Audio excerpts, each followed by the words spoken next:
통장을 확인한 날은 항상 같았습니다. 빠져나간 돈도 다시 들어온 돈도 같은 날이었어요. 이상한 건 그 다음이었습니다. 돈은 움직였는데 이유는 남아있지 않았습니다. 그날 밤 서랍에서 나온 건 통장이 아니었습니다. 날짜는 이미 지나 있었고 서명은 남아 있었습니다. 남자는 아무 말도 하지 않았습니다. 대신 그 봉투를 식탁 위에 올려두었어요. 통장은 이미 비워져 있었습니다. 남자는 달력을 봤어요. 빨간 동그라미가 그려진 날짜였습니다. 그날은 매달 한 번씩 꼭 돌아오는 날이었죠. 남자는 서랍을 열었고 맨 앞쪽에 통장이 놓여 있었습니다. 늘 그 자리에 있던 통장이었어요. 남자는 통장을 꺼냈습니다.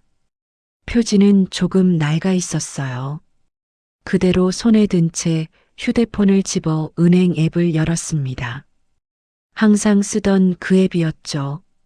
로그인 화면이 잠깐 나타났다가 사라졌습니다.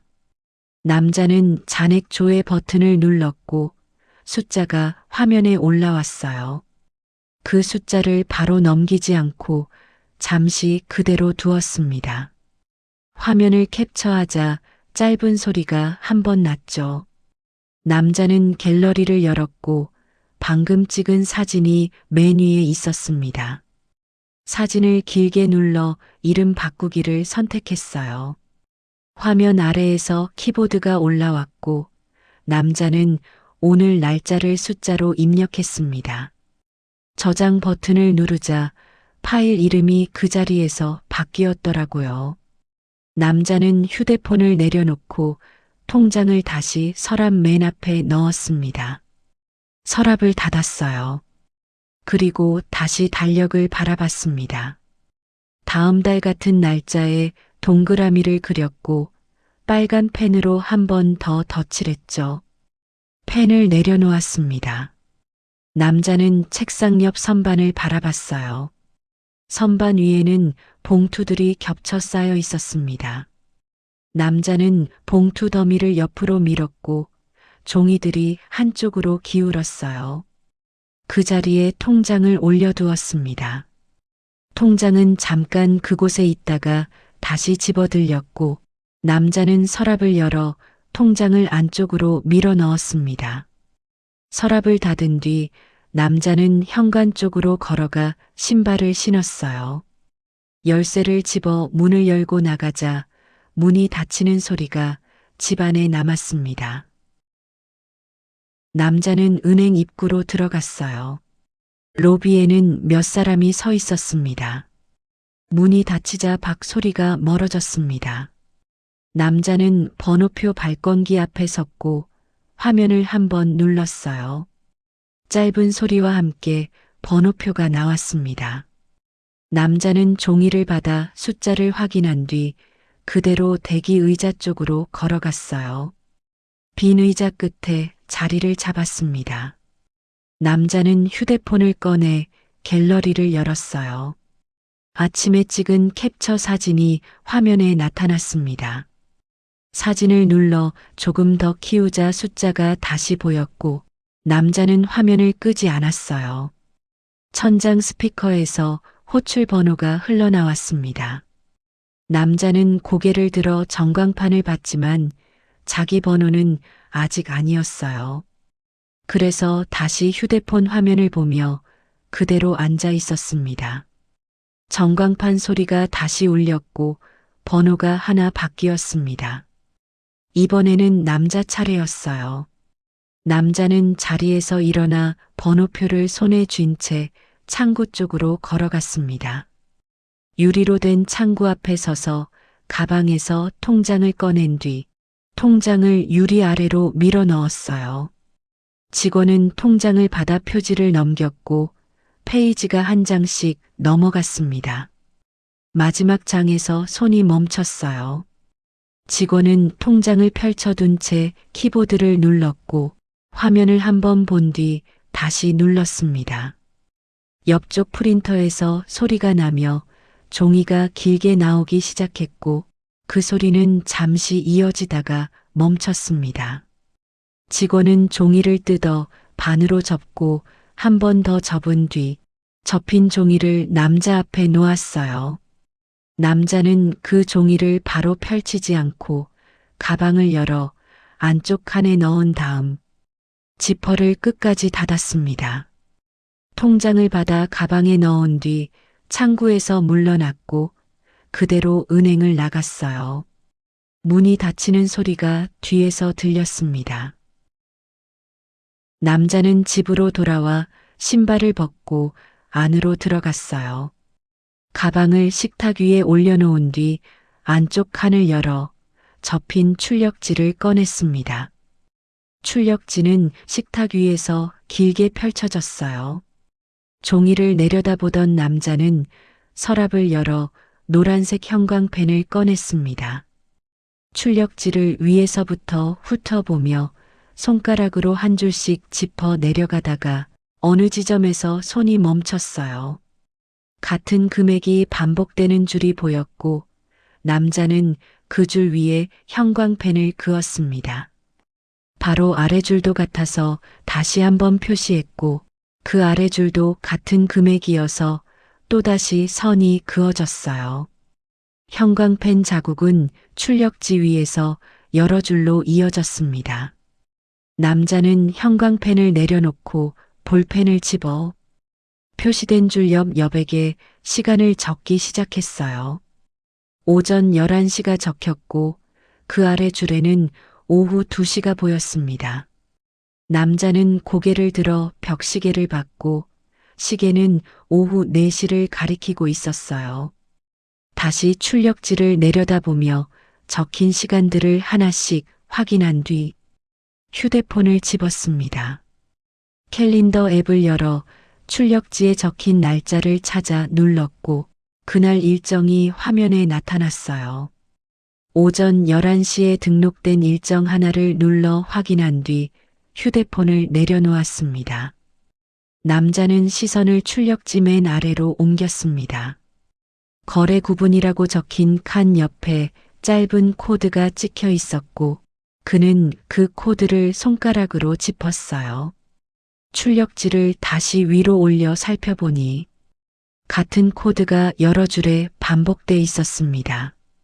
남자는 출력지를 천천히 반으로 접고 한 번 더 접은 뒤 서랍을 열어 통장을 꺼냈어요.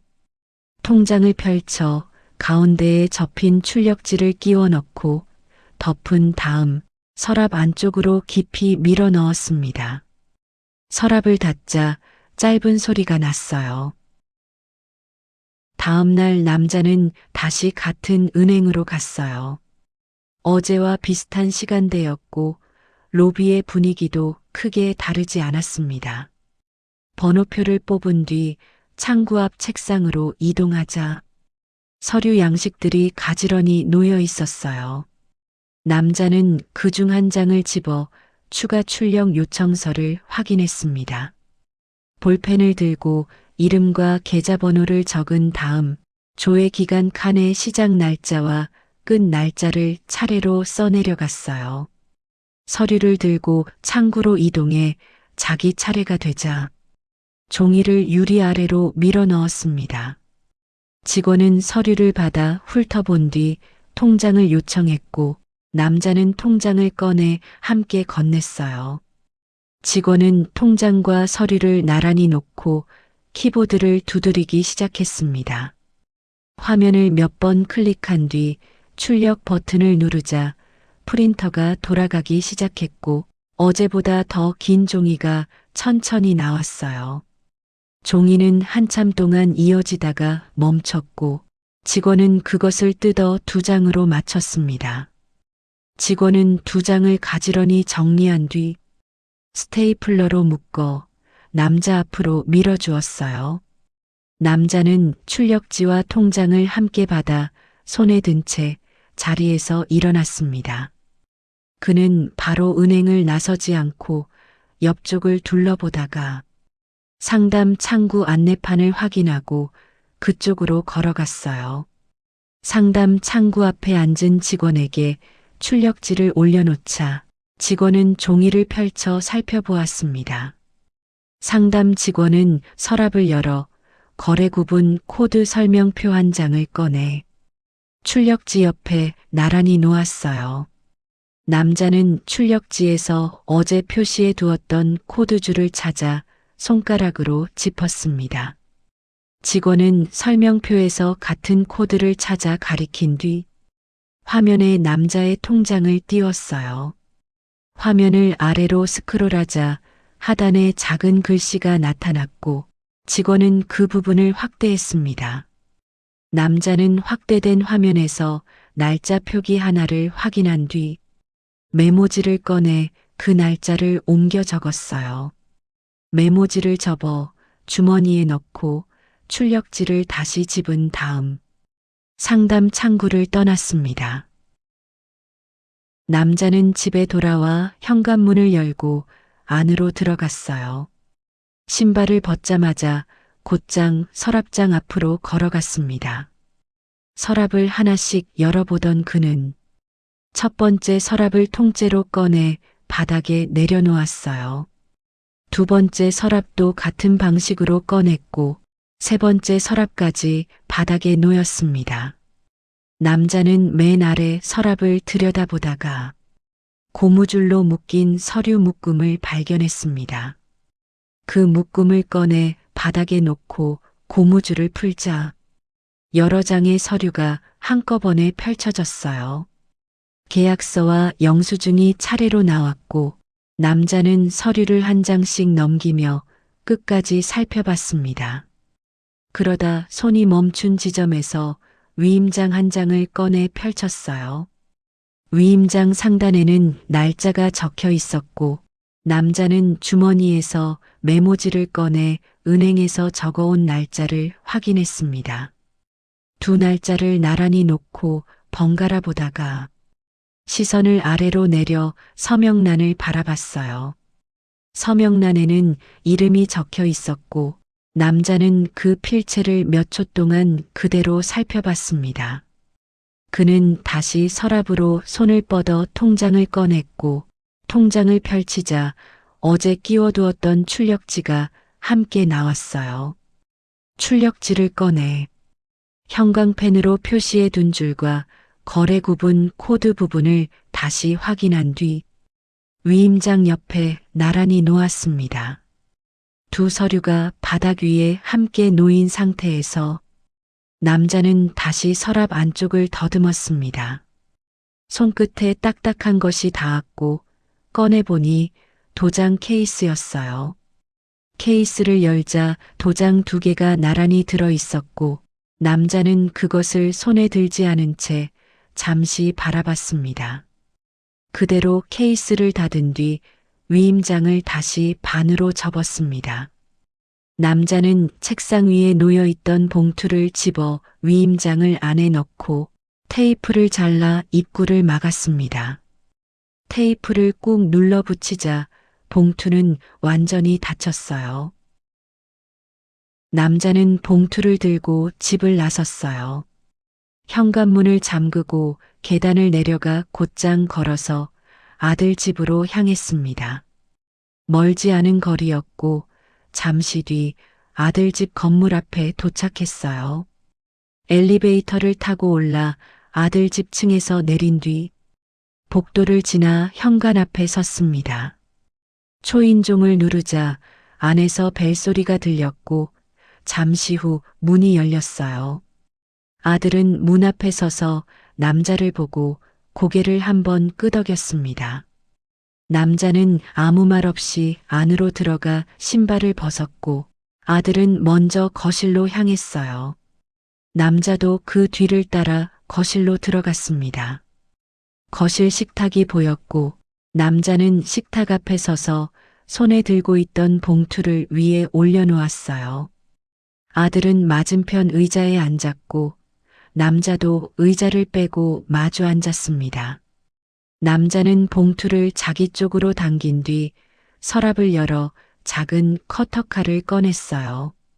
칼로 봉투 입구에 테이프를 자르자 테이프가 천천히 벗겨졌습니다. 봉투 안에서 위임장을 꺼내 펼쳐 식탁 위에 놓았고 가방에서 은행 출력지도 꺼내 위임장 옆에 나란히 펼쳐두었어요. 두 서류는 식탁 위에 그대로 놓인 상태였습니다. 남자는 휴대폰을 꺼내 카메라를 켜고 위임장 상단의 날짜 부분을 확대해 찍었어요. 사진을 확인한 뒤 화면을 아들 쪽으로 돌려놓았습니다. 아들은 그 화면을 내려다봤어요. 남자는 가방에서 통장을 꺼내 식탁 위에 올려놓고 그 위에 손을 얹었습니다. 손은 그대로 놓인 채였고 통장은 움직이지 않았어요. 아들은 통장을 받고 남자는 아무 말 없이 그대로 앉아 있었습니다. 아들은 자리에서 일어나 식탁 옆 서랍으로 갔어요. 서랍을 열어 안쪽을 뒤지다가 은행 로고가 찍힌 봉투 하나를 꺼냈습니다. 봉투를 들고 다시 자리에 앉은 그는 봉투를 열어 안에서 종이 한 장을 꺼냈어요. 은행 안내문이었고 하단에는 거래 구분 코드 설명표가 인쇄돼 있었습니다. 아들은 안내문을 펼쳐 식탁 위에 놓은 뒤 남자가 펼쳐둔 출력지를 내려다봤어요. 형광펜으로 표시된 줄이 보였고 그는 그 줄의 코드를 확인했습니다. 안내문표에서 같은 코드를 찾아 손가락으로 짚자 코드 옆에 적힌 설명이 눈에 들어왔어요. 아들은 그 단어를 소리내지 않고 입만 움직이며 읽었습니다. 그 코드는 본인이 직접 오지 않아도 돈을 찾을 수 있다는 뜻이었습니다. 남자는 그 모습을 보고 있었고 아들은 다시 출력지로 시선을 옮겨 표시된 줄을 하나씩 짚어 내려갔어요. 같은 코드가 여러 줄에 반복돼 있었습니다. 남자는 출력지에서 시선을 떼 위임장을 바라봤어요. 서명란 아래에는 작은 글씨로 대리라고 적혀 있었습니다. 그 글씨를 한참 바라본 뒤 위임장 상단의 날짜를 다시 확인했고 출력지 첫 줄에 적힌 첫 거래 날짜로 시선을 옮겼습니다. 두 날짜를 번갈아 보던 남자는 통장을 집어들었어요. 통장 첫 장을 펼치자 명의란이 보였고 그는 그 부분을 손가락으로 짚었습니다. 통장 안쪽을 더 넘기자 얇은 종이 한 장이 끼워져 있었고 남자는 그것을 꺼내 펼쳐보았습니다. 위임장 사본이었어요. 그 서류는 그땐 필요 없을 거라 생각하며 넘겨둔 것이었습니다. 남자는 사본을 원본 위임장 옆에 나란히 놓고 두 서류를 번갈아 봤습니다. 아들은 여전히 출력지를 내려다보고 있었어요. 남자는 통장을 다시 덮고 손으로 그 위를 눌렀습니다. 남자는 통장과 출력지, 위임장 사본을 차례로 집어 한데 모았습니다. 식탁 위에 놓여 있던 봉투를 들어 그 안에 서류들을 모두 넣었어요. 봉투 입구를 접은 뒤 볼펜을 들어 겉면에 은행 지점명을 적었습니다.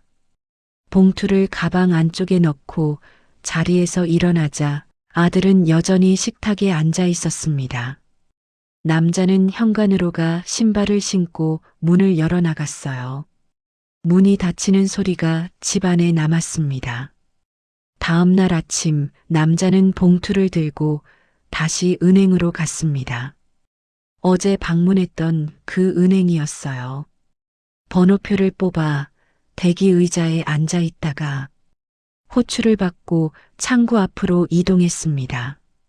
남자는 봉투를 유리 아래로 밀어 넣었고 직원은 봉투를 열어 서류를 하나씩 꺼냈어요. 통장과 출력지, 위임장 사본이 차례로 펼쳐졌고 직원은 키보드를 두드리며 화면을 확인한 뒤 출력지에서 코드가 찍힌 줄을 찾아 화면에 띄웠습니다. 위임장 사본은 옆에 놓였고 직원은 확인 절차 안내 용지를 꺼내 남자 앞으로 밀어주었어요. 직원의 표정에는 막을 수 없다는 뜻이 이미 담겨 있었습니다. 남자는 용지를 받아 날짜 칸에만 오늘 날짜를 적고 다시 건넸습니다.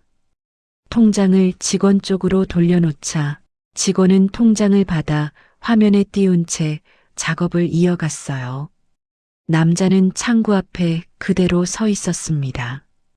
집으로 돌아온 남자는 현관문을 열고 안으로 들어갔습니다. 서랍장을 열어보니 안쪽은 비어 있었고 바닥에 놓여 있던 봉투 더미만 남아 있었어요. 남자는 그 봉투들을 집어 서랍 안에 넣고 서랍을 닫았습니다. 서랍은 다시 닫혀 있었습니다. 안에는 아무것도 없었어요. 통장도 출력지도 위임장도 그 자리에 없었습니다. 남자는 그 서랍을 다시 열어보지 않았습니다. 집안은 조용했습니다. 그날 이후 같은 날짜는 다시 오지 않았고 같은 기록도 남지 않았습니다. 확인할 건 이미 끝나 있었고 되돌릴 일도 남아있지 않았어요. 말하지 않은 건 끝까지 말로 남지 않았습니다. 극적 반전은 이미 끝나 있었던 순간을 기록합니다.